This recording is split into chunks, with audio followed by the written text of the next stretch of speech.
e ku Hawaiʻi, ma makakaua o ku āina, o ke ku kakahi a ka ona o iri o Hawaiʻi nei no hula hui e haʻawi pau. E ho mai ka ike mai luna mai e o nā mea huna no e au o nā mele e ho mai e ho mai e ho mai ai e ho mai ka ike mai luna mai e o nā mea huna no e au o nā mele e ho mai e ho mai e ho mai ai e ho mai ka ike mai luna mai e o nā mea huna no e au o nā mele e ho mai e ho mai e ho mai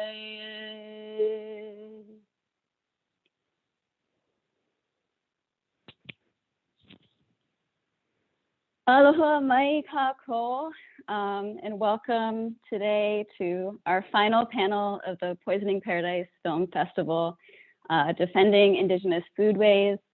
It is so wonderful to have everyone here with us today. My name's Puanani, Helena Ruth, Puanani Kapoliokalani, Ko'inoa.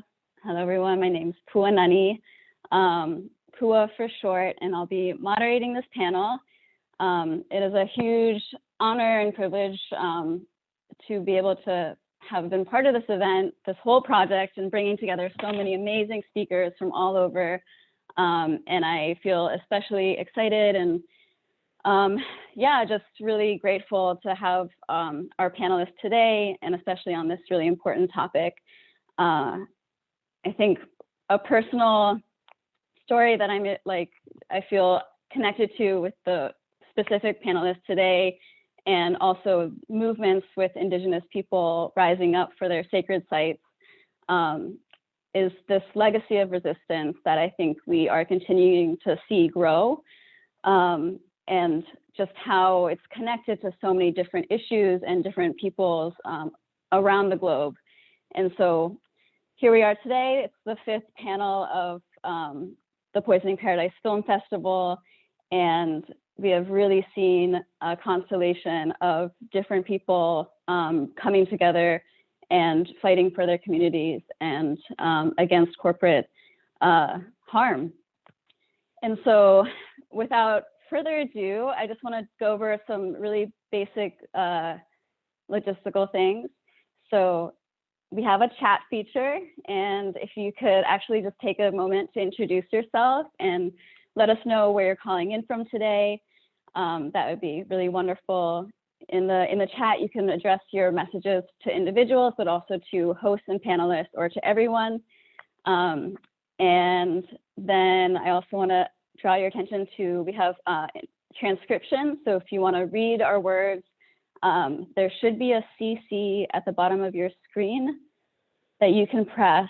I think if you click more, there might be show subtitle and view full transcript. Then you can see the words that we're saying. I also want to just name what I'm wearing today as well to make sure this is accessible. I am actually wearing my mom's original Protect Kaho'olawe Ohana shirt, Stop the Bombing, in honor of Uncle Walter. And in my background, I have a petition that everyone should sign if you haven't already, to calling for an immediate halt for the construction of the 30-meter telescope on Mauna Kea. Maybe more can send the link in the chat as well.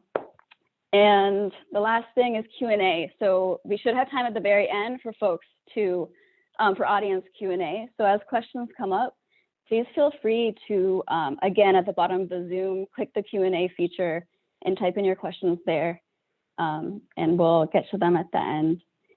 And so with that, I want to just pass it over to Erica, who will go over how to activate Spanish interpretation. Ok, buenas tardes. Esta reunión va a ser bilingüe. Si usted está usando su computadora, en unos segundos creo que va a aparecer la interpretación de idioma. Puede hacer clic ahí y escoger español para escuchar la presentación. Si está llamando desde su celular, usted va a ver 3 puntitos en la parte de abajo, presione ahí, luego interpretación de idioma, escoja español y luego dan por finalizado. Good evening, good afternoon, good morning, everyone. This meeting will be bilingual, and you will see a little globe at the bottom of your screen next to raise hand. Click on that, and then click on English. In case someone speaks in Spanish, you'll be hearing them. If you're calling from your iPhone, you will see at the bottom there's where it says more. Tap on that, find language position, and after that, tap on English and done. Thank you. And now if the host can enable me as the interpreter. I think you need to finish it first to end the interpretation and do it again, please. Thank you.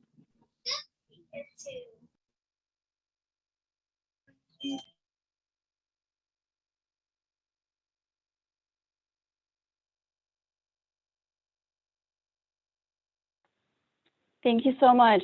And yeah, Erica has been with us for, I think, the last 3 panels. And so just really a huge amount of appreciation for being able to carry on these conversations.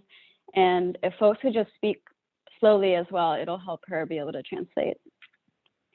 And so, yeah, here we are. It's the fifth panel of this film festival. And for folks who are maybe just joining for this one, we've had conversations that have been grounded in the islands, looking at Puerto Rico and Hawaii as experiment stations, a chance to share strategies across oceans. We've also grounded conversations around frontline action, land grabs and water theft, as well as now defending Indigenous foodways. And all of these conversations have sort of used the Poisoning Paradise film as a conversation starter. And so all of these panels have taken place in coordination with decentralized film screenings that have taken place across Turtle Island, but also Hawaii and Puerto Rico. And if you haven't yet seen the film, it's available until Friday for free on Vimeo. And there's still some film screenings happening as well, which are really great because then you can connect with others who are interested in these issues and start to strategize on how to defeat the big food system. And so just a little bit about the film, for those who haven't seen it, Poisoning Paradise explores the story of a small community on Hawaii who rose up and pushed back against the agrochemical industry and really to protect their community. And so in the film, you saw mothers and community leaders become frontline activists and really take this issue and try to mobilize change. And so while this seems like a really local issue, I hope from the last panels you start to see how it's connected to so many different issues, from civil rights movements to colonization to the poisoning of lands and waters and the theft of lands and waters for the expansion of industrial agriculture, and using marginalized communities really as like their communities and their lands as sacrifice zones for experimentation. I think Hawaii is a really good example of that, as we see with experiments ranging from, in the film, the development of Agent Orange for the Vietnam War. We also see seed development, but also like war games with the Rim of the Pacific exercises, our most sacred land being used for the construction of telescopes, so science experiments.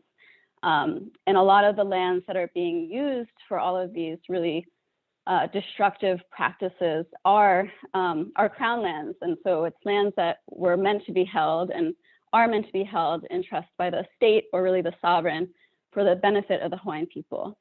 And so a really good way to ground like all of these conversations is to recognize that Hawaii, there is no treaty. What we have is an occupation.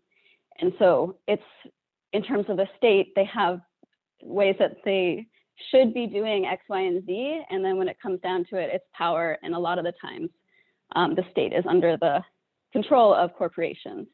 So I won't say more because I think we have a wonderful conversation ahead of us. But I'm just really excited for this opportunity for strategy sharing and really building these conversations and bringing voices together. So I want to thank the Series Trust for their incredible, generous support in making this project possible and allowing us to share issues that are happening in Hawaii with the rest of the world, and allowing folks to kind of recognize how these issues are not separate, and they're all very much related and part of the work that we have to do in our collective liberation. And so with that, I'm going to pass it over to Annie to introduce the Hawaii Alliance for Progressive Action. Well, good morning, afternoon, or evening from wherever you're tuning in from. And I just want to thank Pua for that wonderful introduction to the film and for contextualizing this conversation. And thank Uncle Walter Rudy for being on HAPA's board from day one, and very much his incredible leadership over so long that inspires so many of us, and all of our other panelists for your incredible work, and also to Uprooted and Rising and Herbicide Free Campus for partnering on this film festival with us. HAPA's work really grows out of the grassroots movement on Kauai to protect communities from pesticides tested and used by the agrochemical industry. And the documentary Poisoning Paradise very much covers the struggle and the movement that we grow out of. And several of our board members and staff and partners are featured in the movie. My name is Annie Frederick. I'm the executive director of the Hawaii Alliance for Progressive Action. And although our work kind of grows out of that movement and struggle on Kauai, we have grown to a Hawaii-wide organization now. And kind of as Pua was mentioning, just seeing the interconnectedness of so many of our struggles have grown to broaden our mission to really address interconnected social, environmental, and economic injustices that impact the Hawaiian Islands. And a core part of our work really remains helping to support the transition back to a more regenerative way of feeding ourselves locally. And we do that through organizing, policy advocacy, and political power building. And I just wanted to share a little bit about the political power building, because what we've seen is, you know, for so many years, some of these very basic public health demands of protecting communities from pesticide drift really fell on deaf ears in our local government. And so one way of addressing that was creating a program to develop political leadership called Kuleana Academy. And now, after its founding in 2016, 8 of our graduates are serving in elected office. And I continue to be so inspired by the work that they're doing to advance those transitions.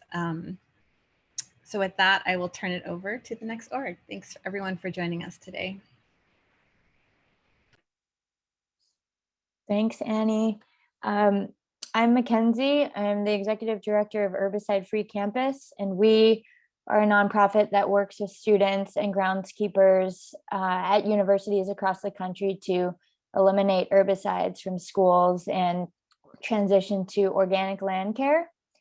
And yeah, born and raised on Oahu, this whole pesticide battle that is featured in the film was really what inspired me and taught me what pesticides were and all about these harms, and made me inspired to go to college and study food systems and learn how I could come back and be a resource and help with this. And so thank you to folks, you know, like Uncle Walter, who have been fighting these battles since day one, and groups like HAPA who've really organized and changed things in Hawaii and have had ripple effects around the world.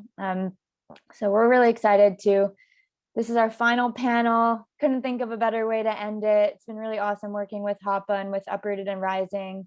And if you're interested, you're a student or you're involved with the university and you want to, eliminate herbicides from schools, reach out to us. And we really see, we want to eliminate these toxins from our world and our, from agriculture and protect farm workers. And we really see universities as a way to make that change, because we, in this country, we pride, so much, we put so much weight on these universities as these change makers in society. And if students, who have power at their university can stand up and fight for change, it really can have ripple effects everywhere. And so, yeah, we're really excited to hear from you today and hear how these issues around pesticides from the film connect to things like genetic engineering of sacred foods. So thank you all for being here.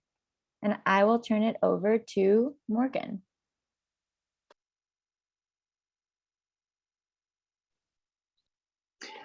Lolama relatives, my name is Morgan Tanichi, speaking on behalf of Uprooted and Rising. Want to start out by making a little accessible for our viewers and just describing what I'm wearing and my background. My background is blurred right now, and I'm just wearing a black t-shirt of Huanani K. Trask, the late Huanani K. Trask, excuse me, wearing a necklace that says sacred and just some glasses. So I will begin speaking a little bit about UNR.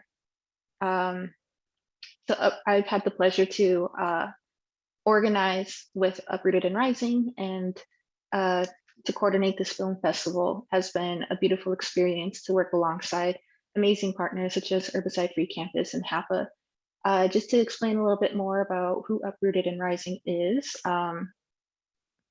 well, let me begin by just saying that, we see the roots of many problems that we will be touching on today, and it doesn't have to be this way.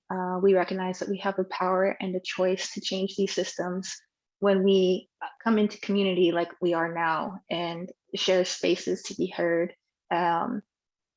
Because once we share, our shared histories, we see that we are more connected than we see. We focus on college pods and community-based pods. We focus on college pods, and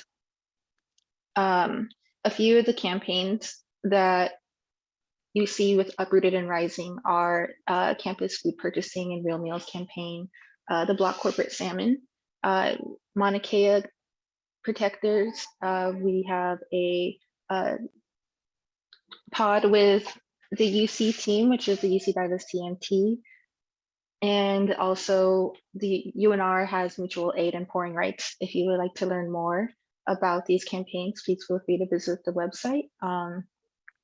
And I will just end with food is fundamental and our food system is in crisis. We know the roots of the problem, and it doesn't have to be this way. We have the power and choice. So please feel free to visit our website to learn more, and we'll give it to Puanani so we can begin this beautiful discussion today. Thank you so much, Mahalo. Yeah, and I will also echo, it's been a really wonderful experience to work with HAPA in Herbicide Free Campus, and also with Morgan and the core team organizers who have helped make this possible. So if you want to get involved with Uprooted and Rising, visit our website, or also just shoot Morgan a DM. We have a screening this Thursday if you also want to connect there. So BJ, I'm gonna go ahead and read our amazing panelists' bios, and then go ahead and get into questions. So maybe before we start, can we do a reminder about activating Spanish translation before I might forget? Or I can do it after the bios, sorry. So BJ, or Brenda Jo McManama, is a campaign organizer for IEN, which is the Indigenous Environmental Network. She is a descendant of the Seneca Nation residing in Farmington, West Virginia, Her pronouns are she, they. BJ's role over her time with IEN have ranged from web administration and communication to delegation member to speaker and as a representative and other support roles for underrepresented communities in the global northern, central, and southern lands of the Western Hemisphere. Her roles have evolved over the years to reflect her deep and abiding love for our human and non-human relatives as threats to survival have become more dire and immediate. BJ strives to connect the dots on the converging intersection of issues ranging from widespread and out of control efforts by industry and government to co-opt, manipulate, and control every element, resource, and right belonging to all life on Mother Earth. Walter Riddy is a native Hawaiian kupuna activist and educator from Molokai.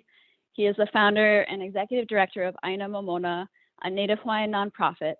His pronouns are he, him, his.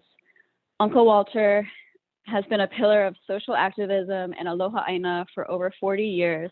He solidified his place in Hawaii's history when he and 8 others defied the US military to return to the Hawaiian Aina of Kaho'olawe, an island which had been seized and occupied by the US Navy for military testing and target practice.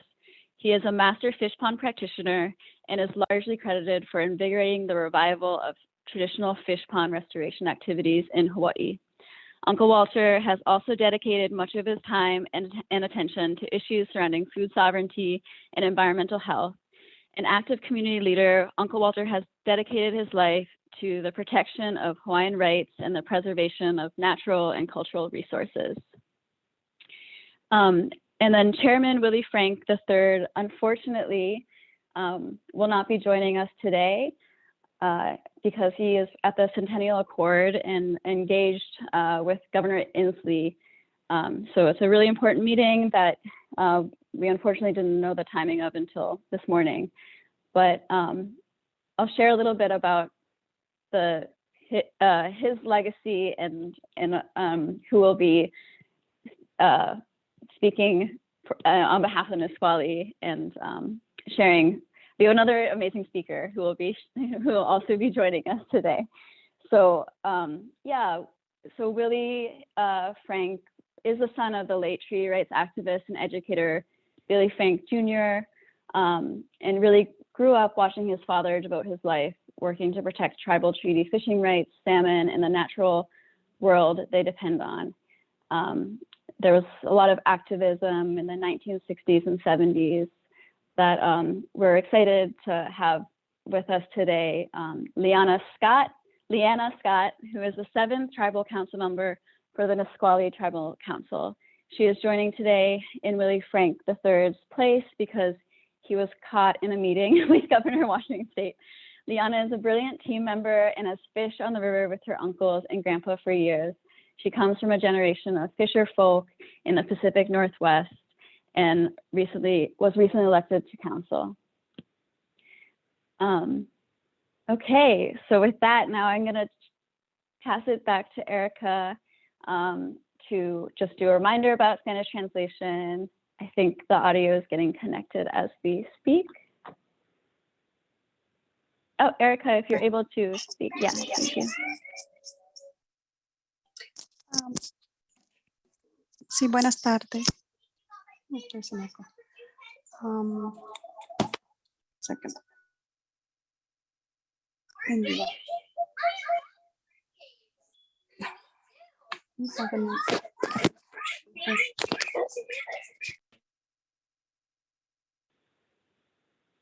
We could hear you if Okay, can you hear me now? Yeah.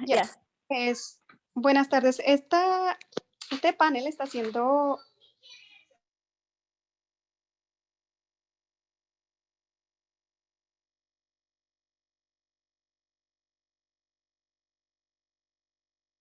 en la parte de abajo que usted puede ver, presione ese globito y luego presione español para escuchar toda la conversación que se está haciendo en inglés.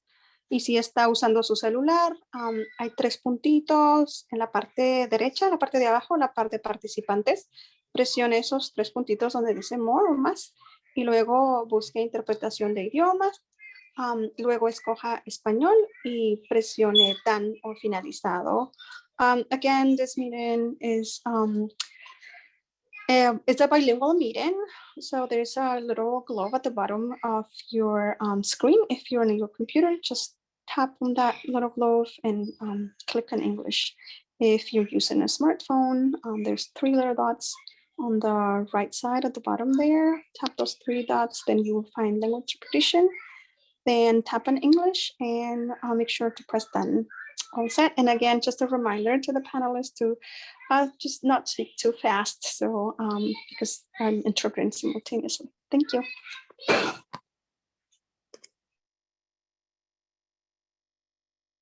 All right, mahalo. So I'm gonna now, this is a question for all of our panelists. If you could please briefly share what brought you to this work in your role in defending Indigenous foodways as it relates to GE.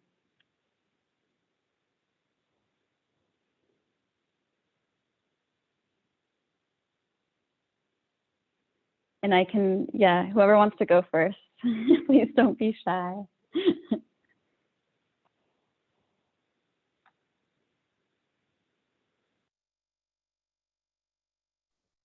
Just call somebody out. All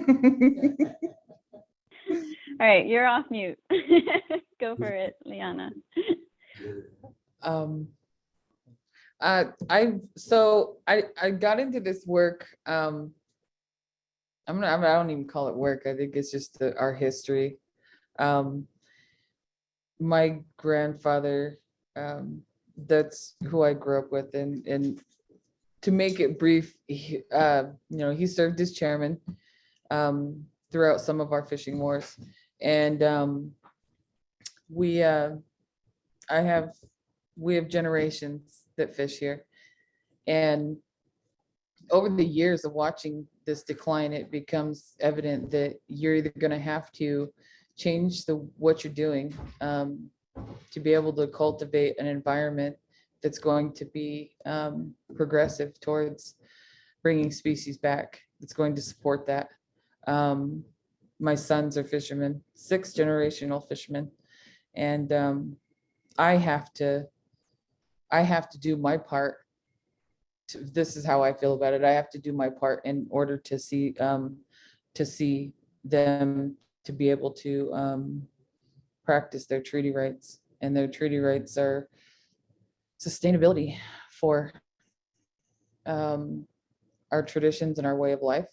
So getting into this, it's been something that's been passed down from generation to generation in my family, that this resource takes you, the resource feeds you, and this resource looks at, in return, you do the same for that resource. I mean, it's giving back to what it provides for you.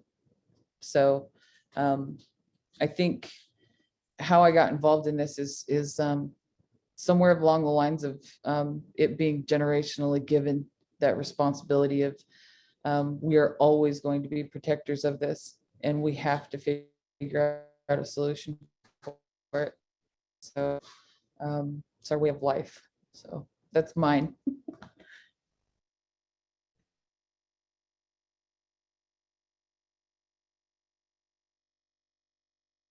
Well, we're all just way too polite, so I'll just go next. I'm with Leanne. I grew up on a farm. I was raised by adopted grandparents, non-Indigenous grandparents. They brought me into their lives, thankfully. They were the last of their Amish or Pennsylvania Dutch community. We lived in a household of 4 or 5 generations. It was quite a big farm, and over the years, of course, as my grandparents got older, the farm kind of got scaled back a little bit. But over the years, from time to time, when it's possible, I grow and preserve my own food. You know, I was raised by people who lived through the Great Depression. So there was a lot of lessons learned and ways of living that you know, taking only what we need and using everything that we take. So this is my identity, you know, the combination of being who I am, my DNA, my Seneca heritage, and these wonderful people who also cared for the land and cared for everything. You know, one of the, I don't know, was it a cardinal rule, you know, or law that, you know, the worst thing that you could do was be, you know, not treat your animals with respect or love or care. And that is the way we had to live, right? So even, you know, the chickens, when they gave their life or whatever, everything was taken swiftly and with the least amount of pain. And it just carried over. You know, we fished our rivers and our lakes and our streams. I learned from an early age to do that as well, and to be thankful for everything that we are given. So this is my way of life too. Our identity is everything. As Leanne beautifully said, you know, this is who we are. So yeah, this is what brought me to this work. And as far as the GE trees, there's another little story about that, but I'll save that. And just say that I know there's a lot of people out there that feel the same way, and they might be, you know, they don't know where to start. They don't know what to do. They don't know how to change some of the things that they see wrong, or to lift up the things that we know we need to do again. Look to history for our future, and just know that all of us are the same. You know, we're all kind of stepping out of our comfort zones, and we just know that it's a pivotal time, and we really we have to get involved, because not doing something isn't an option. So check. And thank you, everybody. It's an honor to be here. And to all the organizers, I have the greatest gratitude.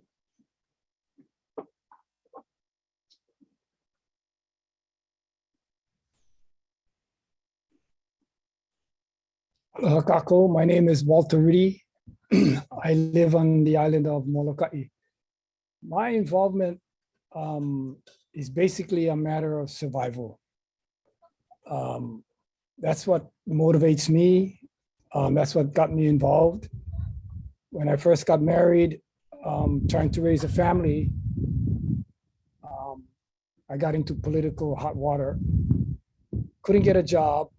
When you're on a small island, you can't step on too many toes. So basically I had to become a hunter. And one thing about hunting, the deer haven't learned how to read, and they cannot see why those signs are saying no trespassing, keep out. So right from the beginning, I had to follow the deer. So I had to go into places where the sign says you cannot go. And if I followed the signs, I wouldn't be able to survive. So that started me on a trek to figure out how did our ancestors survive, and access was critical to their survival. So we began to find out that our kupuna, our elders, were able to go wherever they needed to go and feed their families, whether it's to the ocean or to the mountains. So that started me off trying to figure out how come they could and now we cannot. And that spurred my interest in trying to figure out what took place. So we started in the mid 70s, learning how to organize our community because we had no political power. So for the first time ever, Hawaiians got together, not to die for quarters that were being thrown overboard at the Lurley, or selling leis only and smiling to everybody who came off the ships. But we were trying to figure out how to survive. So we were able to get, for the first time ever, hundreds and hundreds of community members on the island of Molokai to march against Molokai Ranch, who own 1/3 of our island and our best fishing grounds and hunting grounds. And we got television coverage because the Hawaiians were stopped smiling and dancing the hula and were actually protesting. So that got us TV coverage, and I got a call from somebody on Maui that they were going to go to the island of Kaho'olawe, and I didn't even know how big that island was. And nobody really paid attention to it because it was a bombing range. But I did go, and what I found out was that that island was actually dying. The bombs were killing it, the goats were killing it, the fires were killing it. And that got me dedicated to the fact that we cannot allow these little dots in the middle of the Pacific to disappear. So that started my whole life in becoming a protector. And long story short is that we defeated the United States military, and they called us activists and militants. That's the word they used when they described who we were. We were the militants. We had no guns. All we had was tea leaf lays, and lots of aloha. So the elders told us that there is no more powerful weapon in this whole world than aloha, and that aloha can win the battle. And sure enough, we followed that advice, and yeah, the victory at Kaho'olawe sits really well with the Hawaiians because we defeated the United States military with aloha. It's the most powerful weapon. And we're still trying to use that today to protect the rest of our islands.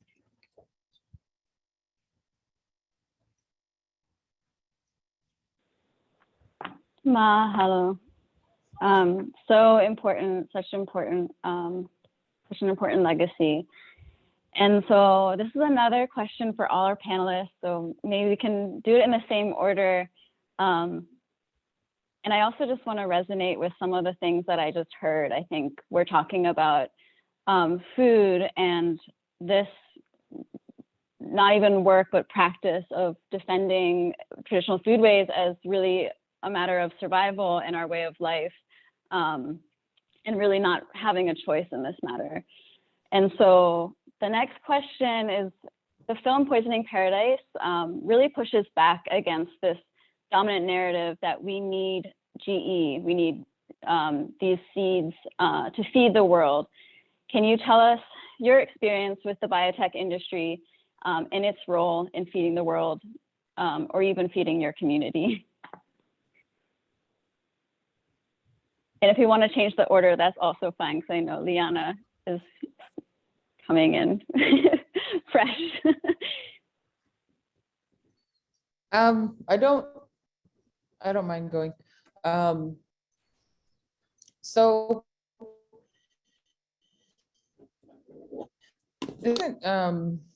I think having a direct impact in our community hasn't been too much because we've always been lucky enough to have our own resources available. But to see what the GE fish are doing to our surrounding communities, and even some of the casinos these tribes own, that own restaurants that supply these things, that become a factor in ordering fish from all over. And throughout the years, I think we've really worked together as tribes, especially in Washington.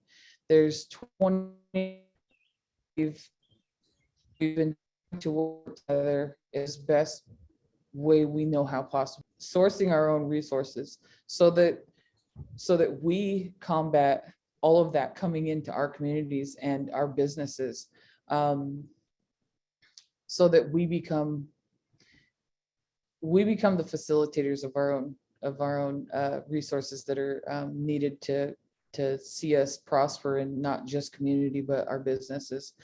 But we see it all around us. And I think one of the ways that we're really trying to push back is by maintaining that connection between our tribal governments, to make sure that that we know, this came from our rivers, our people fish this, and we have the ability to oversee our own market for this on the global scale. It has a huge impact on the communities around us, because a lot of people don't understand or even know the difference between what a fish from the river would be compared to what they're picking up at Costco. So it is a huge fight, but I think here in our communities and in our government, between the tribal governments that we have here in Washington, we know that we have the ability to oversee this resource, and we're trying the best we can at it. And I think we improve our efforts and the outcome of those efforts every year. So I think that's my view of the impact of that. Thank you so much. And I think one thing to just name for the audience is that a corporation called Aqua Bounty is genetically engineering salmon. And so this is something that I think, as a Native Hawaiian and knowing about recent efforts with to patent and genetically engineer and genetically modify kalo, is something that I think is such a violation of Indigenous rights. And so I'm curious if you have thoughts on like what impact genetically engineered salmon would have for your community if once it really enters the US market.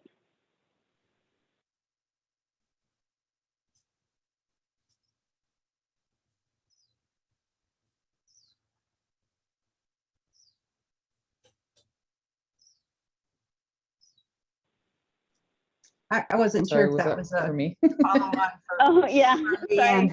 That was a follow-up for Leanna. We can also give you time if you want to think about it and come back to you later.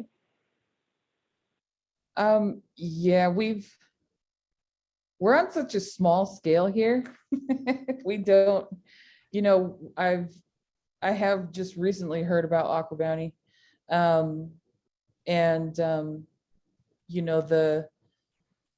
The lawsuit that one of our leaders was successful in. And I think, I think the repercussions of what this company is suggesting and how it's going to affect our community would be catastrophic if it ever made it to the degree that that it would like to be at, the level that they would like to get to. And serving the world's population with salmon that aren't really categorized as salmon, that's I couldn't imagine what that would be like, because I've never myself never been in a situation where I couldn't rely on my own resource. I'm getting close to it. I've seen what it's going to look like when I can't, but yeah, no, I think that would take a little bit more deliberation and thought, because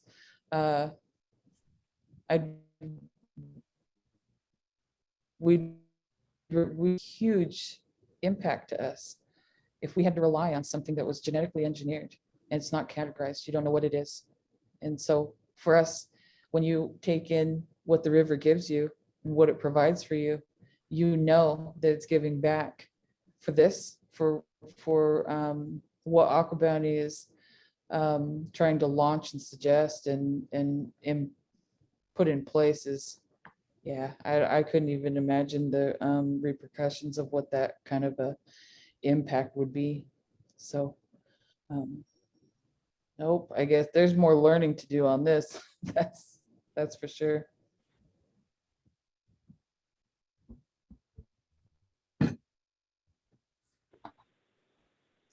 Yeah, I think I can fill in a few of those blanks, and you're welcome, or if you'd like, we can get together anytime. I'm sure there's people on your lands that know probably more than I do, but I'm here if you would like to talk. One of the things that these GE salmon is they grow faster and they are larger and they are more aggressive. And the preferred method of growing these fish is in open net pens. And they are usually sourced or sited at the mouths of rivers where the salmon come and go. Fry are threatened by sea lice and other diseases. The excess food from these net pens pollute the bottom of the ocean and cause more disease. The net pens are usually overcrowded, even with non-GE fish, so that they can make a larger profit.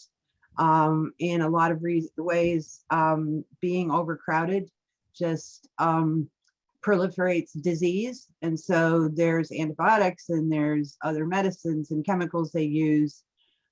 It's like a perfect storm of awful when you're talking about raising farm raised salmon, especially out in the Pacific Northwest. I was an editor for Aquaculture Magazine for 4 years. They were a commercial, large corporation, Cargill, ADM, Norwegian fish farms. And so the articles that came through, they were research. Aqua Bounty has been on this GE salmon for over 20 years. I remember the first article that came out. In fact, I was going to get in my closet and dig out one of the first issue that came out so I could share it, but I didn't get a chance to do that. Plus there's a lot on top. So anyway, but for me, when I'm going to back up a little bit, this feeding the world thing,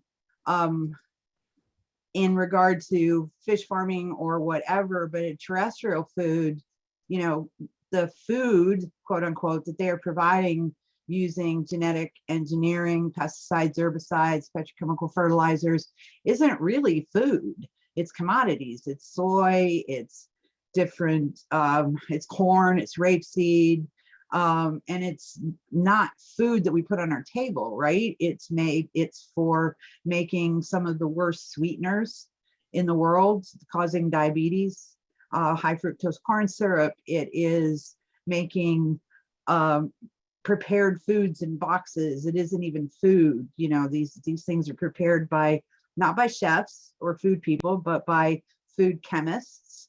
So, I think it's important for people to understand that a lot of what is being grown with GE methods and chemicals and, resistant to herbicides and all that stuff, even if it is tomatoes, potatoes, I can't even keep up with all the things that are genetically engineered. Of course, they've got the Arctic apple now. And in regard to my work, the genetically engineered American chestnut tree, which really isn't necessary. We have chestnuts. No, they're not American, but they are Chinese and Japanese and hybrids. I'm actually, walking my talk, I decided, maybe I ought to grow some of these hybrids and see why the genetic, the biotech industry is so hot and heavy, and, what's the hurry, in getting these trees out. Basically, it's just to soften public opinion, public support, or public, their opposition to this, because this tree supposedly, has the nostalgia gene with it. But most of the people talking about this, I don't really know of anybody that remembers the American chestnut tree being in the forests and proliferated. So, as far as, I don't remember what the question was. What was my experience with the biotech industry? I've been watching this for a long time. The trees, not so long. I got a call about 7-8 years ago from my ED, Tom Goldtooth. And the first question was, hey, BJ, how much do you know about GE, genetically engineered trees? I'm like, huh? They're doing what to trees? Anyway, long story, I don't want to make a short story endless, but Global Justice Ecology Project, which is kind of the lead on the campaign to stop GE trees, wanted Indigenous participation. They had been an ally in different things. They'd been to different COPs and different, conferences down in the global South, but they wanted somebody from IEN to be part of this campaign if it actually became a campaign.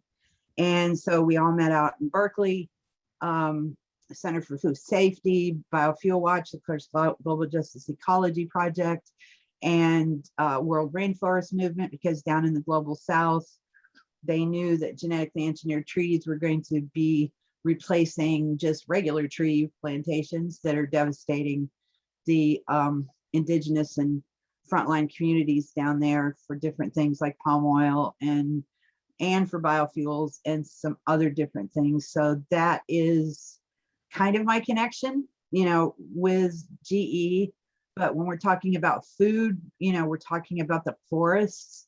They want to genetically engineer forest trees to combat pests and pathogens and climate adaptations. But guess what? We get a lot of our food from the forests, from where we live. There's things that grow all over the country that we share, and there's some things that are just exclusive to where we are in our regions.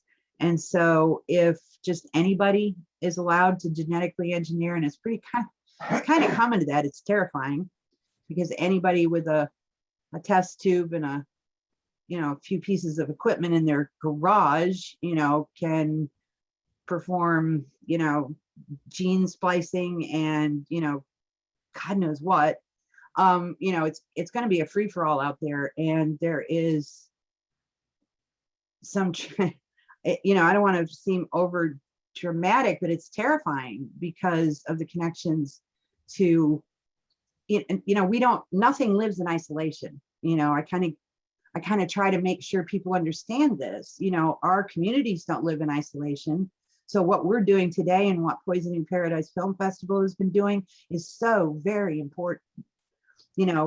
How far do we go as Indigenous people in sharing our ways and in sharing what they now call our Indigenous traditional knowledge? How much is going to be thrown back at us? How much is going to be used against us? We really, really don't know, right? But we got to try, because what they do out here, is going to affect us. Or one of our favorite sayings is, everyone lives downriver. So in regard to the biotech industry, I'll try to wrap this up, that we are facing an existential crisis, because biotech is telling us that it's not only going to feed the world, which is just bull. They're only feeding rich people, the ones that can afford their food, or their salmon. I don't know of any poor people that are serving salmon tonight, or anywhere in the world. And so, it's a fear factor. And I think one of the other important things that we can tell people and give them confidence in, and be there, not just to us, but other people.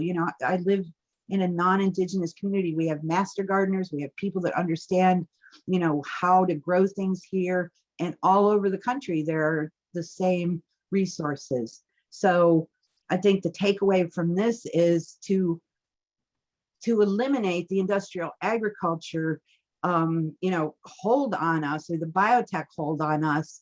This is just one element, but if we don't need them, if we're not buying their crap, if we're not, sitting by idly in a state of apathy, just staring out at this capitalist hellscape, we can change it.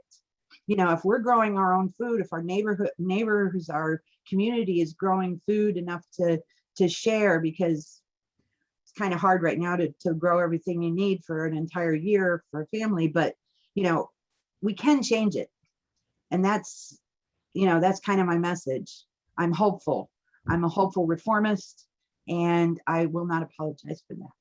So if I didn't answer your question, I apologize, and I can talk more later.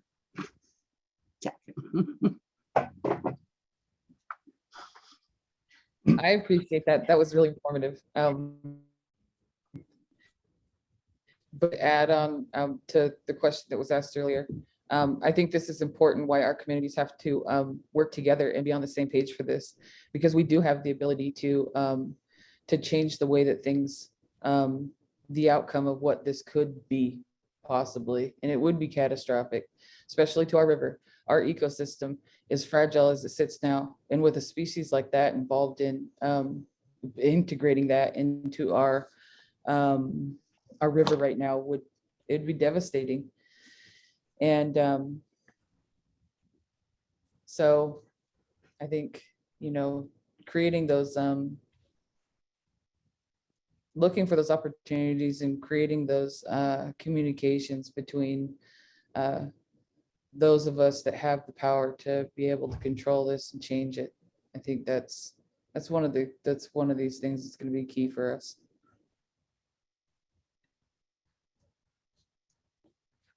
So when we talk about feeding the world that we live here in Hawaii, our world is little specks of dots of land in the middle of the vast Pacific Ocean. Pacific continent is basically water, ocean water. So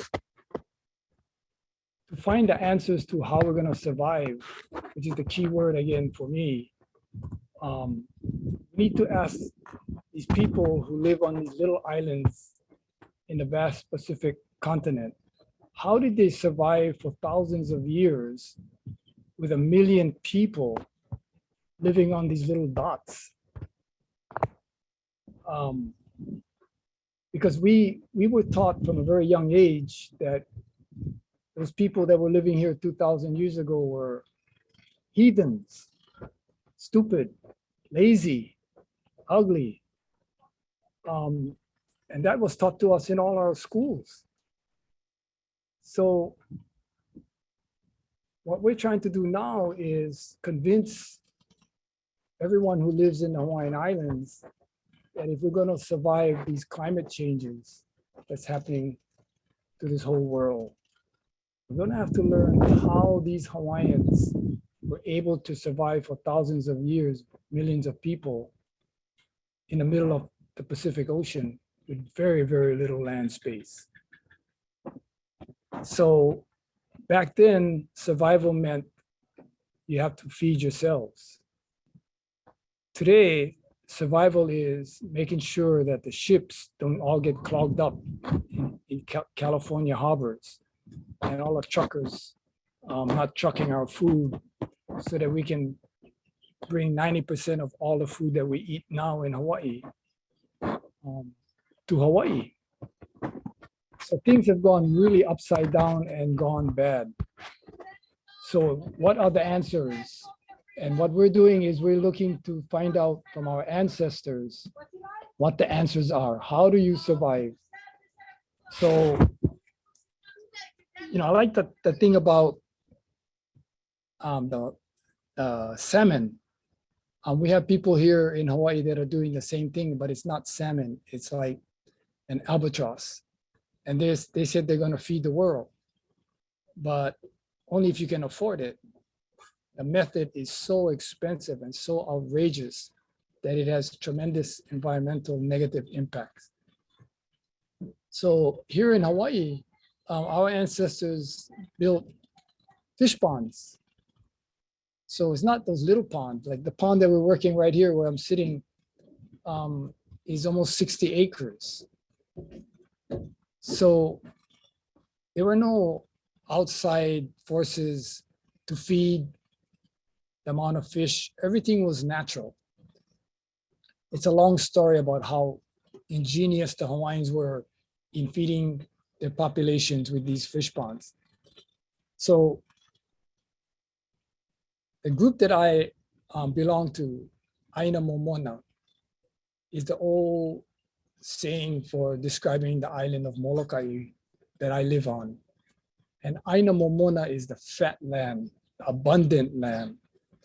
So the Hawaiians believe in growing for abundance so that they can share. More, you grow more than you need. Today's economy is based mostly on scarcity. The reason you pay so much for your diamond ring is because there's so much diamonds being stored away.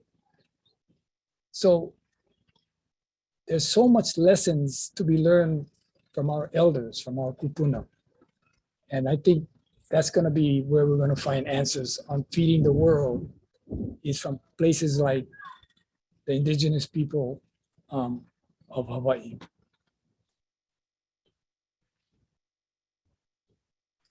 I'd just like to quickly add that we have to think, there have been reports about avocados creating cartels in Mexico to supply people in the developed world with their morning avocado and toast or whatever it is. Chile is losing their aquifers. They're running out of water. You know, Hawaii grows, you have plenty there, but it's to ship out to us, to you know, mangoes and pineapples and whatever commodities for Hawaiians. But we have to remember that this is a failing system. It's doomed to fail from the beginning. There is not one place on the planet that can produce enough of anything to feed the world. I mean, truly feed the world, or even feed an economic system that is run by a select few who all they want is profit. And yes, scarcity, you know, if they find out there's too much stuff, you know, they'll put it in a warehouse and say, oh, whoops, not enough. It's happening now. I mean, if one thing that the pandemic has taught us, I mean, besides our you know, how vulnerable we are to disease and how vulnerable we are to this international market system, this global marketplace, this made up way to live.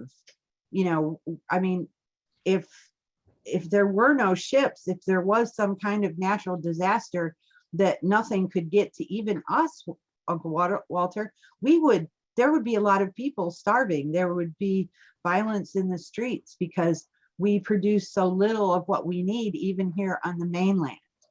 So with these failures of our systems, the healthcare, the education, the everything, this is our time to wake people up if they're not already awake. It seems, you know, unbelievable that people aren't paying attention, but there aren't. And so, yeah, again, what we're doing here, I'm learning a lot too. Thank you.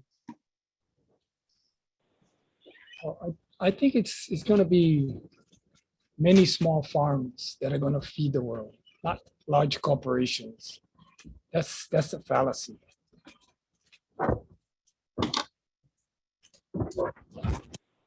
Yeah, and I think that's actually accurate. I think currently 70% of the world is fed by small farms. You know, it's a myth that we are unable to currently feed ourselves. And frankly, like the type of production that is happening with the industrial ag model and big food is not sustainable for our planet, as we see the impacts to community health and also the aina, the lands and waters. And so I think I want to just, echo what BJ had mentioned. I think that this idea of scarcity really drives capital. It's like, just, we're not feeding communities, and the food that communities are receiving from these commodities are not necessarily nourishing. It's really feeding the pockets of corporations. And so I think that's one question I also had as sort of a follow-up. It's like, why do you think these corporations are trying to genetically engineer these foods? What is their goal? I want to share something really quick first. I'm sitting right here and next to the fish pond, and then we cleared some of the trees so we could have some farmland and grow things that feed us and also feed the fish. So the other day we were here and we had some deer come and attack our crops.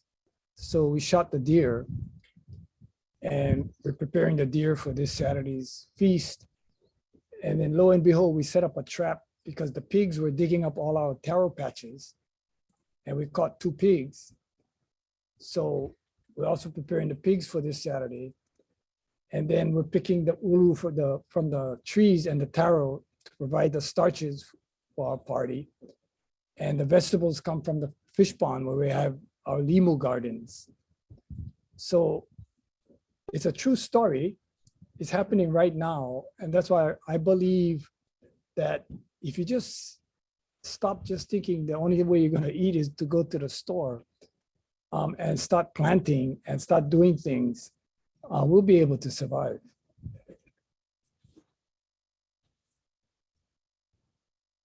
And which makes me remember one thing that I was taught by my grannies too. And yeah, here, you know, I've planted grains and corn and clovers and stuff to feed the deer that come around that feed us during hunting season. And I think it's really important for all of us who farm or fish or hunt to remind people, not us, because, you know, I'd be preaching as a preacher here or the choir, just us, but we have to leave something for our non-Indigenous, our non-human relatives. You know, so when we're picking nuts in the forest, or we're picking the berries, or we're, you know, fishing, or we're hunting, it's really best to leave some for them, right? I mean, there's stories, I have a book, it's called Mighty Giants. It's a anthology of stories about chestnut trees and the life before chestnut trees went away. And one of the articles that reminded me, I read it just the other day, was Jimmy Carter was talking about harvesting chestnuts and how plentiful they were when he was a kid, and mentioning strongly that they always left something for the squirrels and the deer and the turkeys. And so Foodways, to me, is also making sure that, you know, we live a cooperative life with all the life around us. Just popped into my head. Thank you. I think along the same lines that Walter mentioned about creating our own sustainability. We saw that during 2020. I guess we just really, it kind of opened up, it changed how you see things, I guess. That's one way of putting it, especially in communities like ours. They're small. We're all familiar with one another. We have a structured government, and it is continually growing and changing. But one of the things that we did recognize, you know, just in the last 2 years, was that we could totally be self-reliant.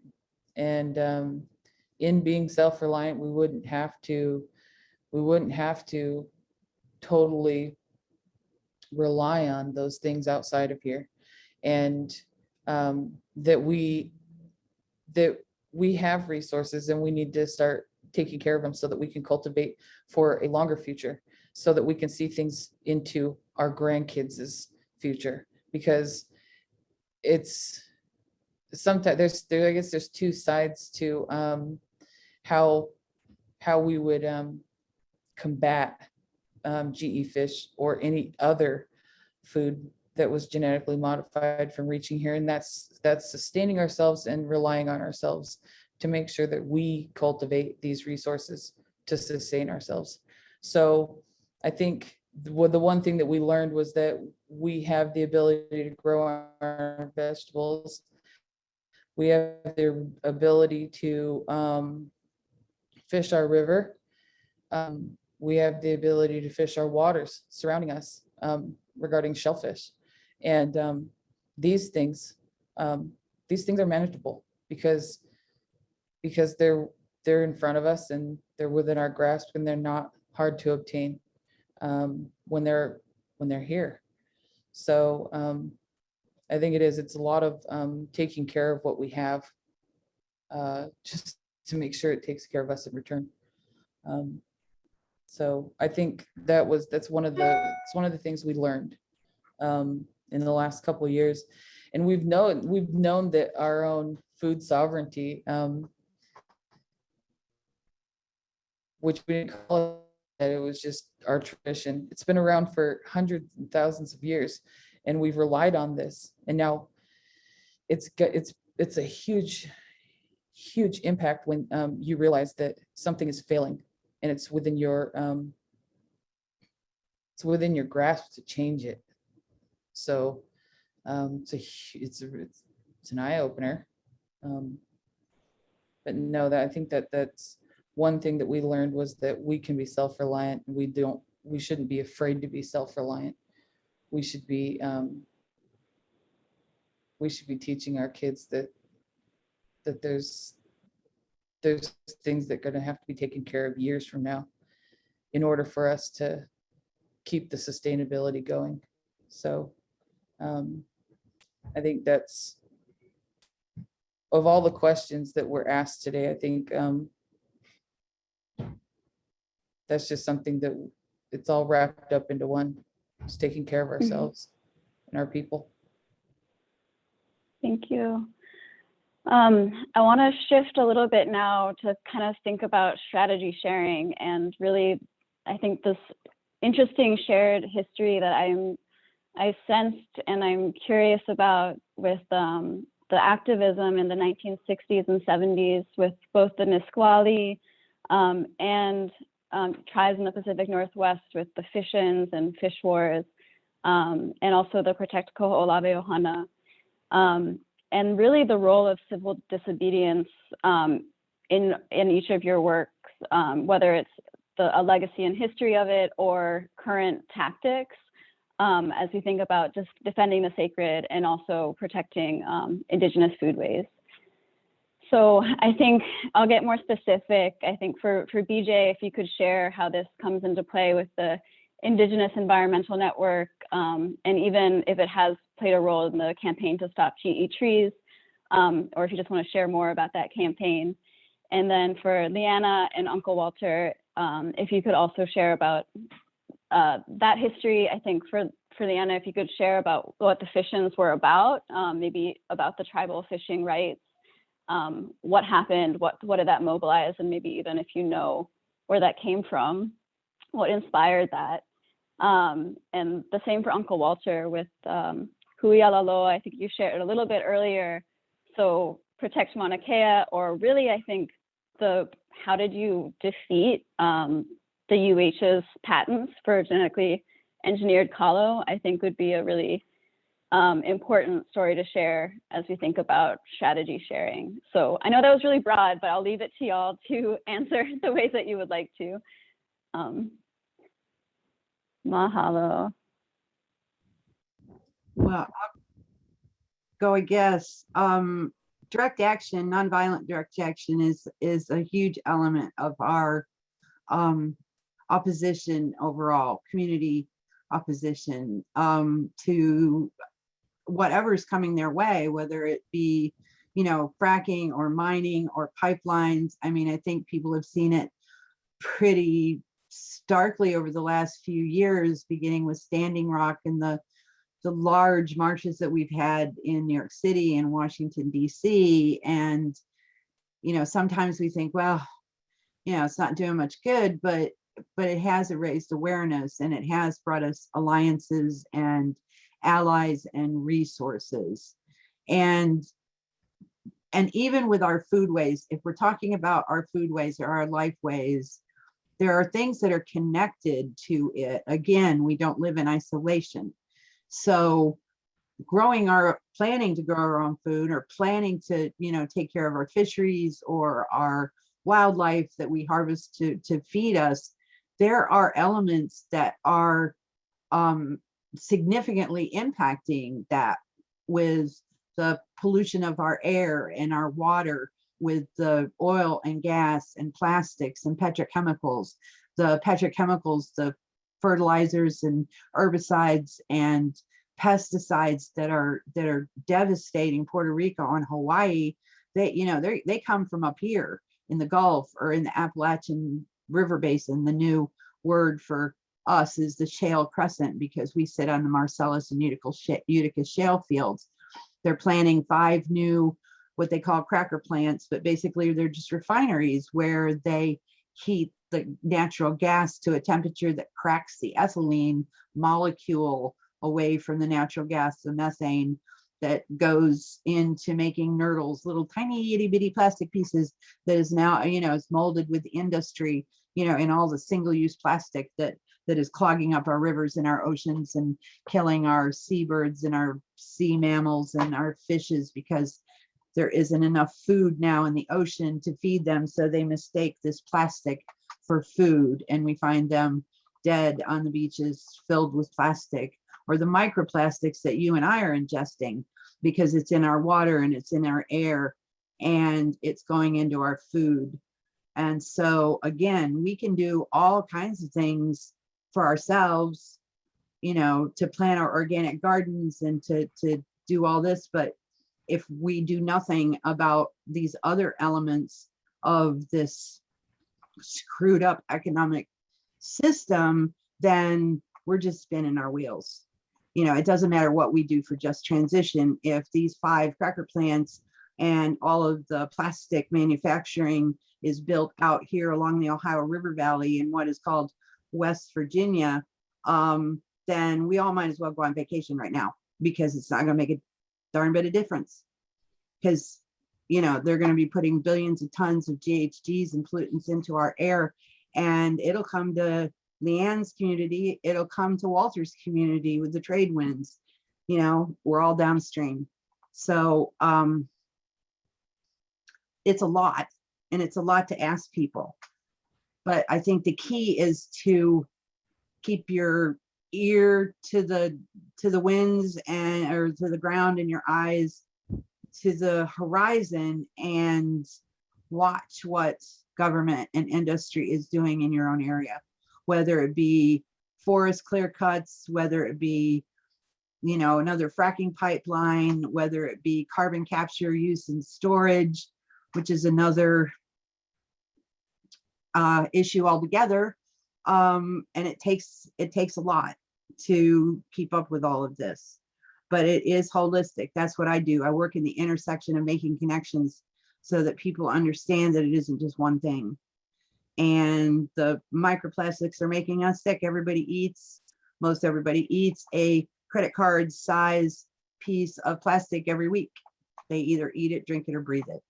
So, you know, people asking what we can do, we can raise up our voices, step out of our comfort zones, and make calls, replace these greedy politicians that are filled with hubris and ego.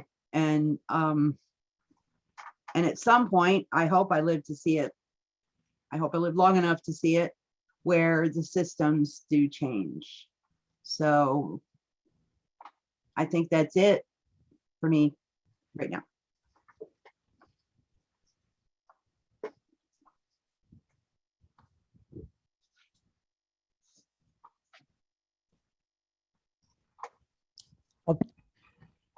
Go ahead. Okay, I'll take a stab at this. I know it's important for people to understand that we're little dots in the middle of the Pacific, but we were also a very well-known kingdom in the 1800s, and the United States needed a military base, so they came over with their gunboats and took over our kingdom in 1893. And then 5 years later, they tried to do a treaty, which by international law and United States law was illegal. Even so, they still claimed our islands as part of the United States of America. I'm saying this because it's really interesting background to know when we're trying to figure out how we're gonna survive. So we're talking about protecting, and in the 70s, a strange thing happened in the 70s in Hawaii. They called it a renaissance. My generation was out of school in the 70s, and we were taught the same kinds of information that the Indians were taught when they were denationalizing all of the Indians to love America. And they were doing the same thing to us as Hawaiians. Every single educational system in Hawaii was teaching American history. So what happened was agriculture people came to Hawaii, and they said that they were gonna take over our farms. So they decided that they were gonna take our taro and genetically modify it. And none of us understood the science.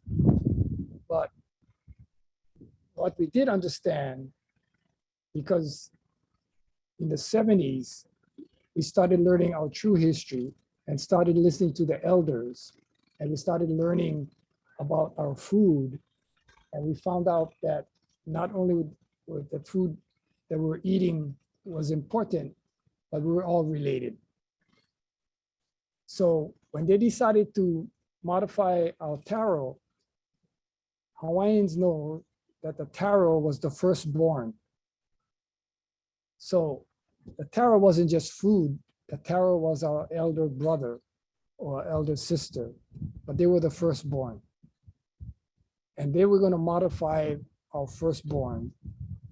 And they did. The University of Hawaii modified our taro, and they went out and they got those things that say they own it and they can sell it.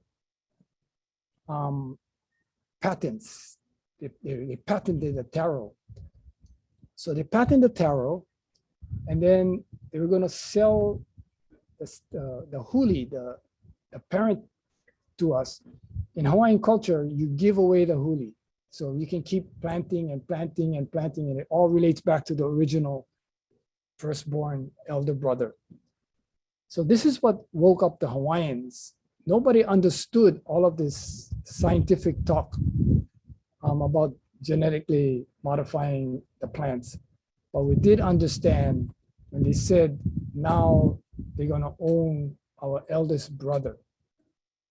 And that's when we really started getting pretty mad. So we couldn't go after the government because it was the University of Hawaii, they wanted to own our taro. They wouldn't listen to us.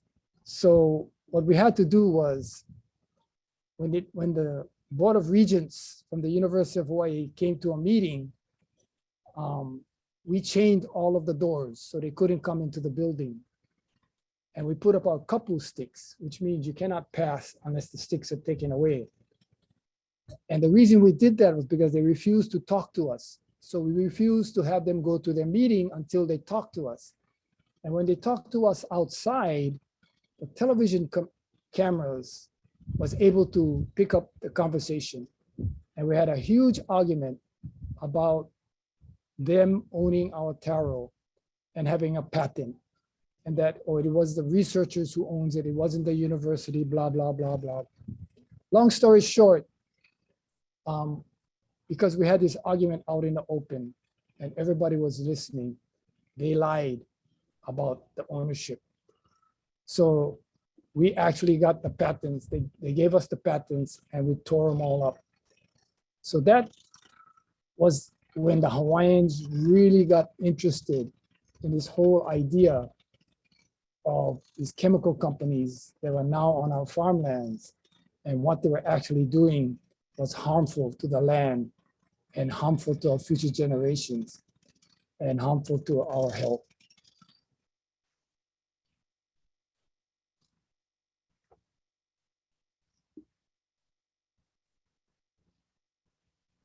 The most powerful natives of Hawaii.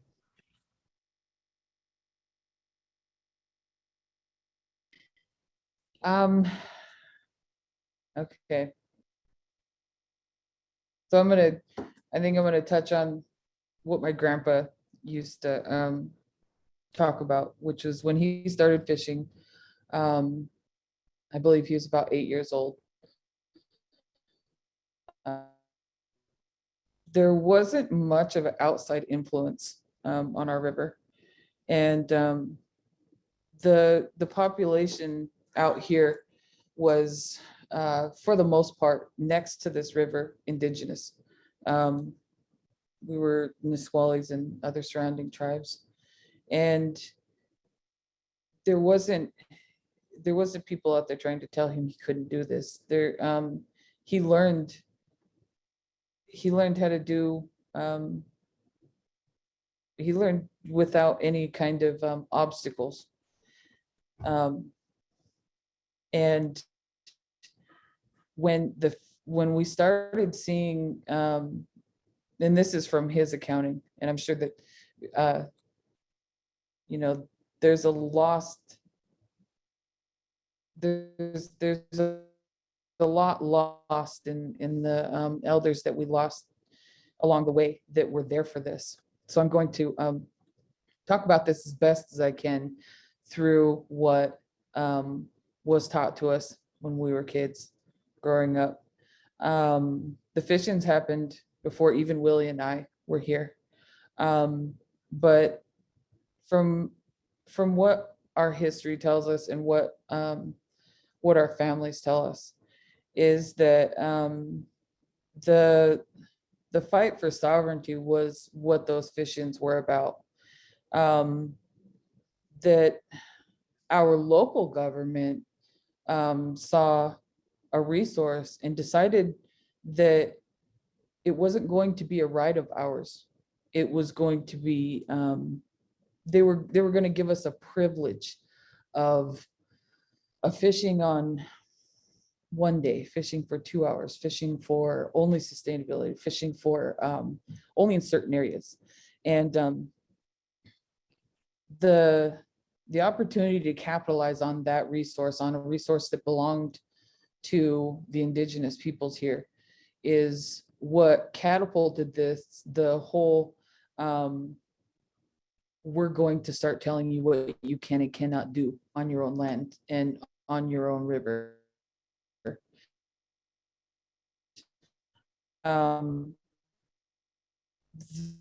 What we saw play out here was our government support of our federal government,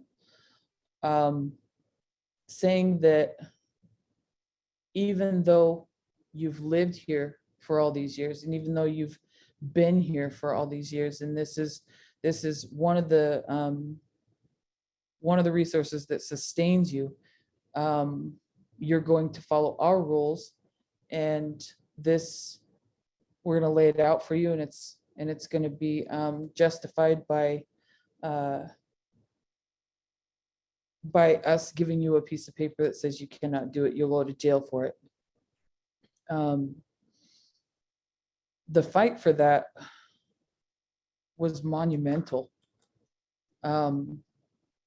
It's taught in our local schools here, the fish wars. And from the tribal aspect of it, saying that when you know, that you grew up on this river, you're a 20-year-old man, and some law enforcement stops by and tells you that you cannot be on the river today. You won't be taking any fish out of this river. Your nets need to come out. You don't have a privilege for this anymore. They didn't see it as a right. It was a privilege. It was supposed to be given to us, taken away at any given time. So the precedent that was created with the Bolt decision, it set a standard for the tribes throughout Washington. And I'd like to say that it set a standard for tribes outside of here too, because it had to have. It was something that couldn't be ignored anymore. And that was an outside entity, outside of your community, outside of your home, outside of your people, telling you that they weren't going to give you what you'd already known was yours. So the fight for that, it really did it. It set a precedent for what we were going to take and not take from that point on. It wasn't just about fishing after that. It was about our sustainability on our own lands. So when we look back on the fish wars, we try and teach our youth that it's not just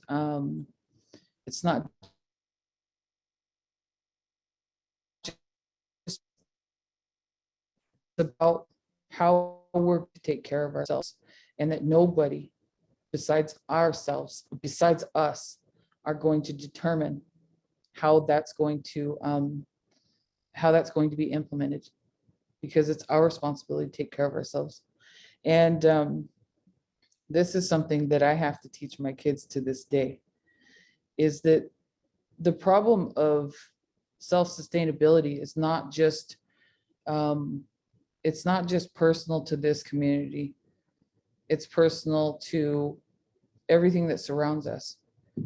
Because what we implement here on a small scale, to see that in our government period, would be, and it's probably going to be something that my kids or my grandkids hopefully see, that we work towards.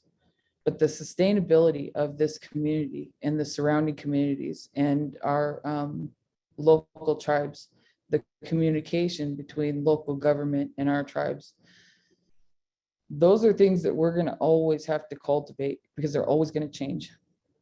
But I think the fishing wars, it was a lot more than just about fishing. It set a precedent for us to be able to say, we're not going to accept this. You don't have a right, we do. That is something that we've been utilizing, that type of thinking, that type of education for years now. And that's how, for the we know are going to be able to sustain us and see us through to multiple generations from now. We can't allow ourselves to fail. So when it comes to the fishing wars, I see it as more than just a fight to have your boat and your net in the water, to be able to pull your resources out from the river. It stands for something that is a larger than just that one thing. It resonates a message that that this is who we are and this is where we're from, and we have the ability to see after ourselves, and that's what we have to start teaching our kids, if we haven't already started.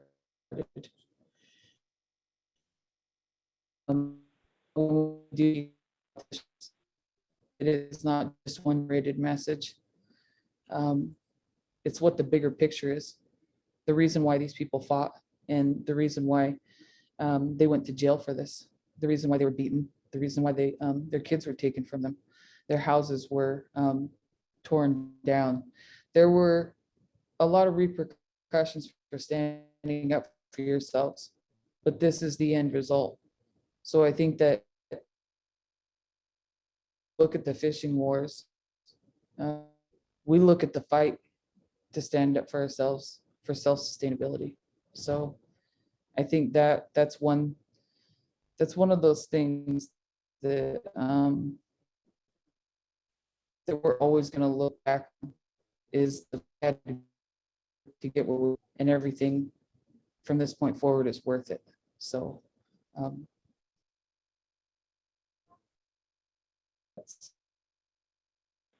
grandpa told us when we were younger, it's much more than just one thing. It's setting a precedent for everything after this. Mahalo. Thank you so much for sharing. Yeah, it sounds like it was, I mean, a really important movement that inspired a lot of other Indigenous movements. And I think in the same way that we've learned about how issues in Hawaii also impact folks other places, with the development of seeds that kind of go to the Midwest or Brazil, and just expanding this industrial model, creating feed for the fish that will be genetically engineered and in these, like, I don't even know what they're called, but just supporting this unnatural food system. I think there's also this other side of things where we see people rising up, and that also has a ripple effect. And so I think, thank you so much for sharing that history. And I know we're a little bit over, but I have a couple more questions that I would really love to get to. if that's all right. And I think one follow-up question for Uncle Walter is, I think you really beautifully demonstrate and see clearly the connection between GMO and also Indigenous rights and sovereignty in such a like beautiful way that I think some people might not necessarily see immediately.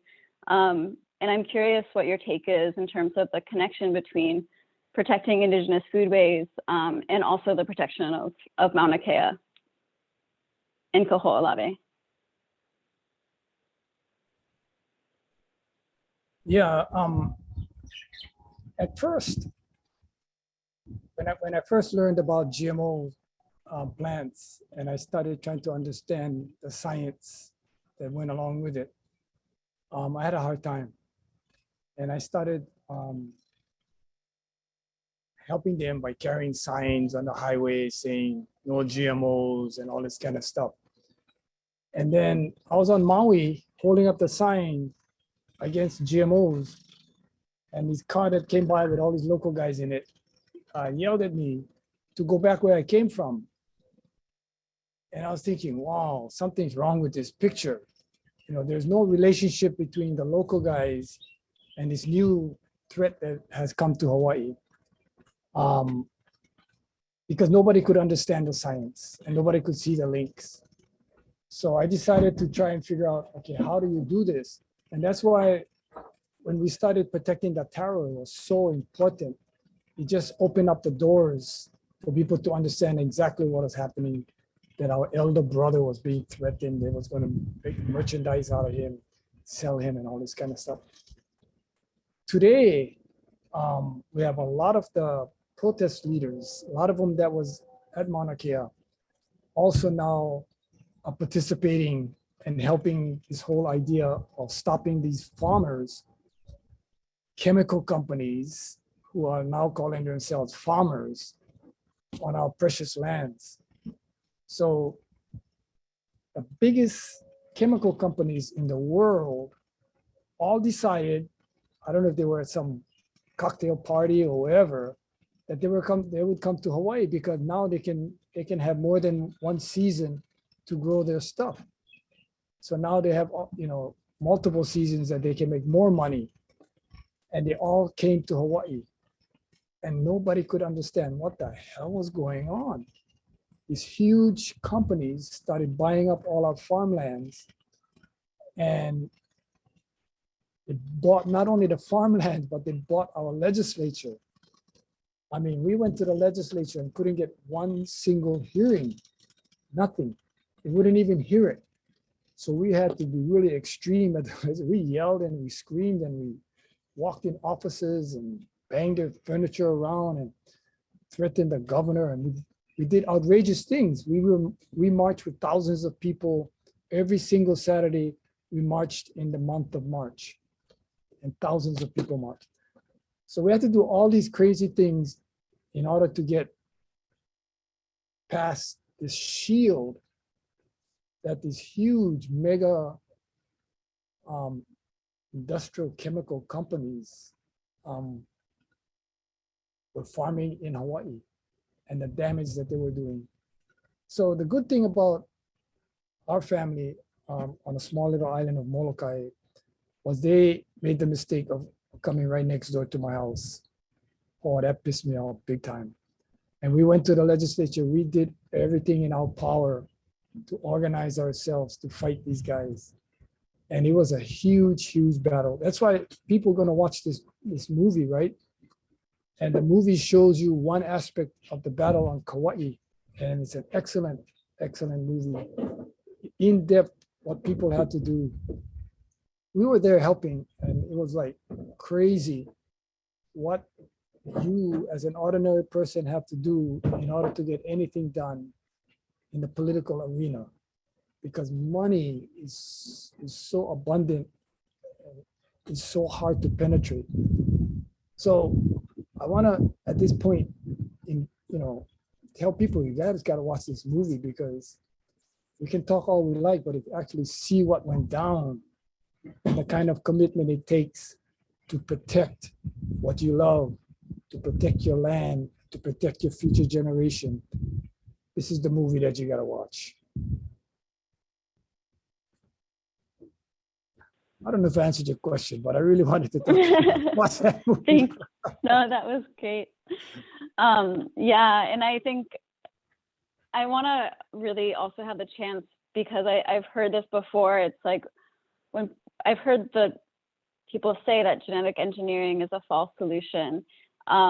And I'm curious, like, what does that, I think my question for you earlier was the connection between genetically engineered foods and, you know, defeating that and also protecting sacred lands, like from Mauna Kea to Kaho'olawe. But I think you've probably named it in terms of it's our elder brother and it's just a violation of our who we are.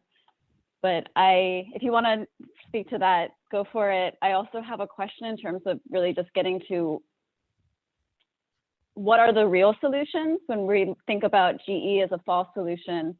And for you, what do you see as the biggest threats that you're witnessing, and what is Indigenous science? Because I really want to push back on the idea that there's only one science.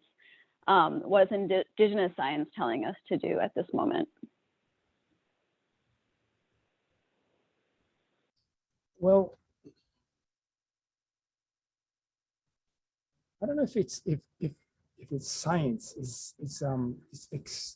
It's experience, you know, because you have such limited resources, limited water, limited land, limited everything.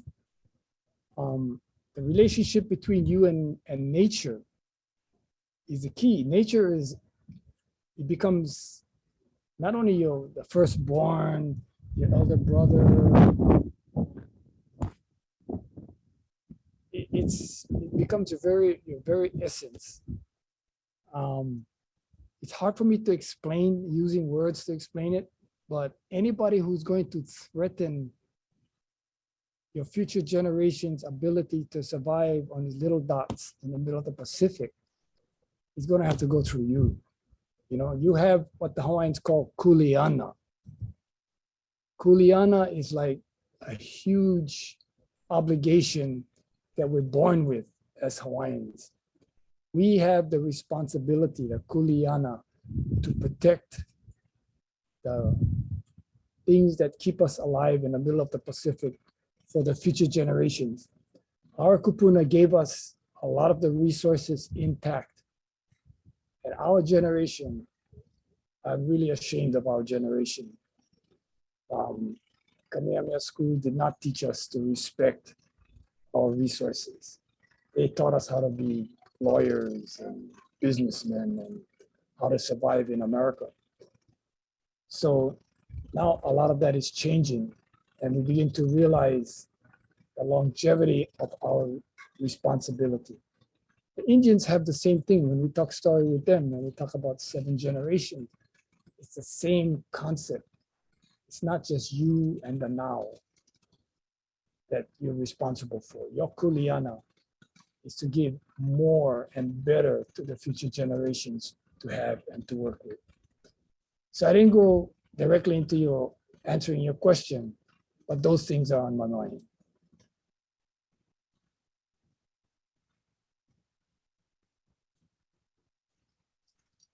I'll try to sort of answer that. You know, as Indigenous peoples here and all over the world, we learned from observation. We learned our original instructions. We recognized the original instructions of nature all around us. We observed the way fire would replenish our forests.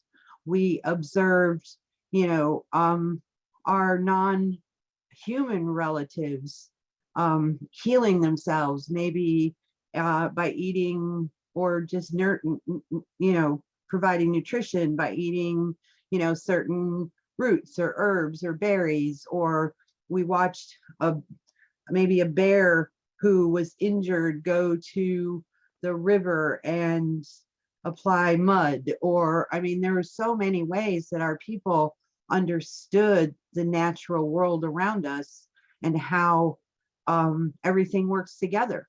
And we call those original instructions.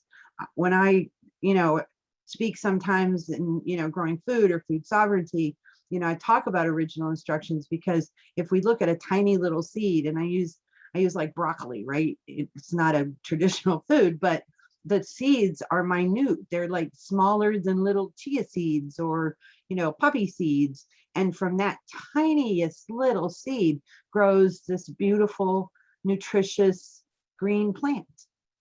And that's their instructions. That's written inside their DNA. And another reason we are so opposed to humans who know like nothing in regard to how genetics work, how, one gene within the DNA strand may signal, the next stage in growth, or the next stage in taking up nutrition, and now they want to cut out a gene, or they want to move a gene, and they're calling it, well, that's not genetic engineering because it's not a foreign gene. But it's like taking a stanza from a music score and putting it some random place. The music doesn't play the way it's supposed to anymore. If you take words out of a book and, a paragraph or a sentence or a word, it changes the meaning of everything, of the context. Or if you put a foreign language in the middle of a text, even if it's a familiar text, it changes it. It's not the same. The meaning is lost. So it's the same thing with genetics. It's the same thing with the blueprint of life. And our traditional knowledge, if you can call it science, yes. I do appreciate my science educated, allies. They're very patient with me, and they help explain things to me, especially the ones that are committed to this work. And I appreciate when science makes the connections to what is called our mythology, or our stories, or some cute little, thing we talk about around a campfire. It's like one of the stories I'd like to tell is how the Hopi talk about deer mouse and deer mouse's place in creation, how deer mouse was responsible for spreading the seeds and for cultivating the things that were necessary for the people to live. But in the same story, they also warn that deer mouse and humans cannot live together. Well, what we find out a couple decades ago, maybe 3 decades ago, was the hantavirus. The hantavirus is deadly to humans. Does that prove that our story was right, or their story was right? I kind of think it does. So stepping back, taking time, and thinking about these things, as lessons learned, as morality tales, if you will, sometimes, we cannot discount the knowledge that has been gathered over millennia. And, we're talking to some of these researchers and stuff about genetic engineering. They're very patronizing. It's kind of like they're verbally patting us on the head and don't worry your little head about it, and it's insulting, number one, but it's their attitudes that they know more than generations of people and knowledge before them. So what we need to do is we need to listen to our ancestors' words. We need to listen to our elders' words. We need to listen to wherever we are, right?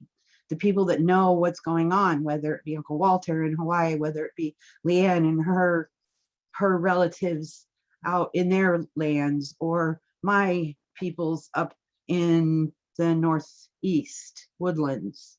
So, if we can just get people to slow down and think and kind of give up their self-gratification in ways that the dominant culture has gotten us to forget who we are, to forget why we're here, and come together again, because Walter again was right with the 7th generation. Everything we do today, we do with the 7th generation in mind. And each generation after us takes that 7 generations from their generation forward. And we're always supposed to make every decision with the community or the people in mind. Because if the people are doing well, then the individual will do well. Kind of makes sense, I guess. I hope that answered some people's questions. Check. Yeah, mahalo. I actually had the chance to meet Robin Kimmerer, who wrote Braiding Sweetgrass, and she told me, you know, if we can be taught to forget, we can be taught to remember. And I think that really stuck with me. Speaking personally, I went to a school that told me that my people's history was not relevant, or, you know, kind of dismissed it as people like to tell themselves stories. And so I really want to, you know, push everyone in the audience too to like really understand that there's more than one way to see the world. There's more than one form of knowledge, and it's gotten to a place where one is considered valid and invalid, and that's not necessarily true. It's what the people in power have enforced. And so the type of science that's being practiced and experimented using people who are marginalized doesn't seem to be leading the planet to a very good place at this time. And so I really, you know, want to emphasize the importance of Malama Aina and simple tenets that are really true, caring for the land. I've heard Liana share about how we care for the salmon, and in return it cares for us. And I think that is the same thing that we say when we think of Kalo. We care for our elder brother, and in return it cares for us, as well as the Aina, the land. So I have a final question, as I know as we're trying to wrap up, and it's just really, as we think about the next 7 generations and this panel today, could you share with us, I don't know, just really any closing comments and what you'd like folks who came today to leave here with?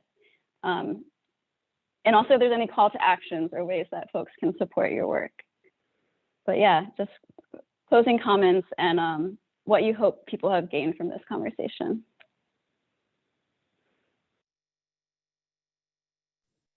I think I gained a lot from it. So I do think everybody that had you know, input and comments, and even in the comment or the chat boxes, reading all this, but establishing the connection and learning about what it's like. I was just talking to, I had Dick Trudell in here. He's a consultant, and he's been in tribal and Indian government for you know, since the late 60s. And you know, he was sitting in here and he was listening in, and he had to leave, but I think, you know, I explained to him this was such a great conversation, because looking at sustainability and food sovereignty and the way that we communicate with local government on a small scale, because there's 29 tribes in Washington, the way that we communicate with our local government is acknowledging the fact that some of these are surrounding communities that are non-Indian. They're going to rely on us for certain things. We have to be careful what we let people in for, what we let people, I guess, what we offer to the outside communities. We need to carefully, we need to be able to carefully monitor that, because we also, one of our resources is water, and it's a huge thing. We have won fights before this that that told us that that, you know, anything under the land, that's ours. We own this and we have to take care of it. So it isn't so much of trying to figure out how we're going to dole it out, how we're going to dole out our resources. It's how we're going to sustain them, how we're going to take care of them, and how we're going to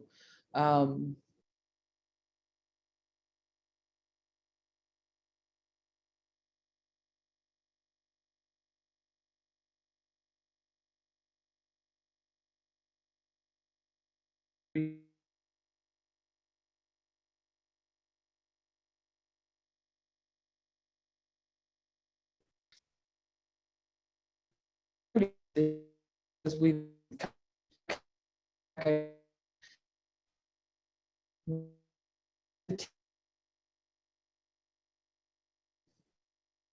have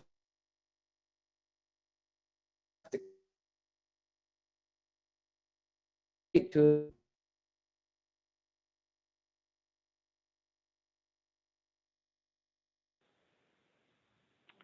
Oh, shoot.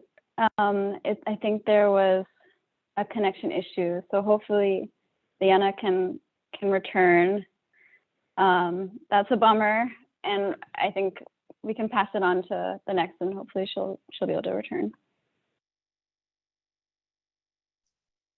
I'll just quickly say that it's important for us to remind everyone that the resources that Mother provides us are not infinite.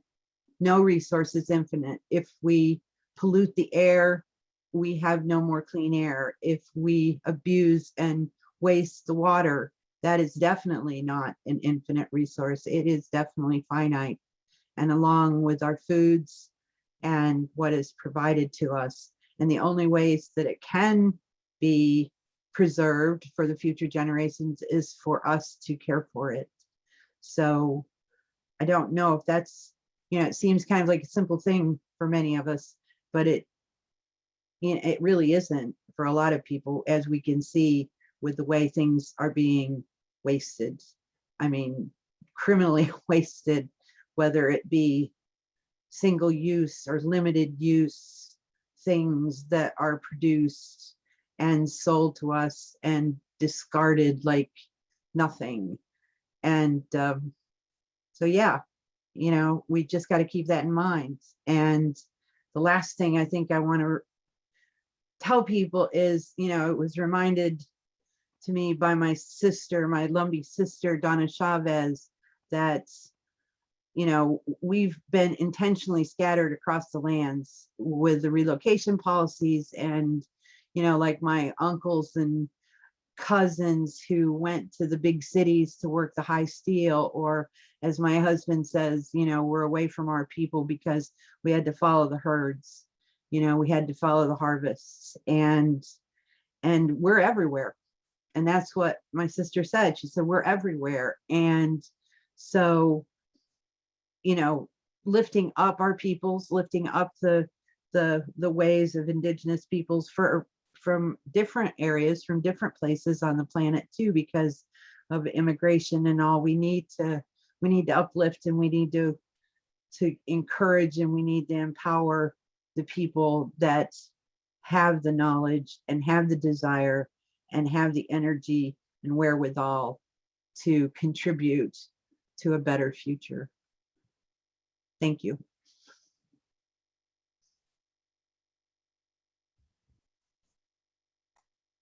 Yeah, when you live in the islands, we talk about island mentality versus continental mentality, and the two is always clashing with each other, because one is based on scarcity of resources, and the other one is like just abundant of resources. I think that because of this climate change thing, some people are getting really, really nervous that it's actually coming true. And I think that if anything is going to happen because of climate change, it's going to happen to the islands in the Pacific first. We're going to be like the canaries in the mine. Whatever happens to us is going to happen to the continents. Maybe it's going to take longer because the continents are bigger. So we need to keep a close eye on what's happening in these islands. It was really weird to see the giant corporations that are feeding the world coming to these little islands in the middle of the Pacific to make all of their money. That was hard to understand. So us guys out here in the middle of the Pacific are like the canaries in the mine. And what we have is, we have 2,000 years of experience living with scarcity. And it all boils down to understanding your environment and managing it. And we're not afraid of climate change because we can manage and we can make the changes along with what's going to happen to the climate. It's not going to happen overnight. So we got to figure out how we're going to manage. And I think the rest of the world can watch because we're going to be hit first and learn from us about how to survive in this new world order that we have, where the guys with the money is screwing everything up, not caring about the future, but just the now. So I'd like to thank Sarah's Trust at this point. They have been a tremendous help for us here in Hawaii, for us here on Molokai, this little island in the middle of the Pacific. They saved us. So these are really good people. And I want to really send my aloha out to them for all the things that they've done to help us survive here in Hawaii. And mahalo to all of you for participating. This has been a long one. I've never been on such a long Zoom before, but it was worthwhile. Not too many people get any messages from Hawaii. So I want to say aloha and mahalo nui loa. All right, I think this concludes the whole project. And yeah, just mahalo for your words of wisdom at the end. And I want to also just do a positive spin. Yes, things are dire, but because of leaders like you, Uncle Walter, and BJ, and so many of the folks, and Liana, and so many of the folks who have been part of this project, I think we can see that there is an alternative outcome that hopefully people can awaken and, through these consciousness raising opportunities and strategy sharing and coming together, I really hope that there's a chance to build an alternative future where Hawaii is not underwater. And I think Hawaii is a really important place to me personally, but also where you see so many issues come together. I think Fern had put it one way as like, there's so many pins that are stuck into Hawaii. And if you think about just maybe pulling one thread and just seeing if everything can unravel. And so I really think that, with activism and with the generation that's coming up, there's still chance. So mahalo to you all. I think the amount of issues that come together is also just a testament to the importance of food sovereignty and the fact that for food sovereignty, that's not a new concept for Indigenous people. It's our way of life. So mahalo nui loa to everyone for joining. All right, take care. Ahui ho. We hope.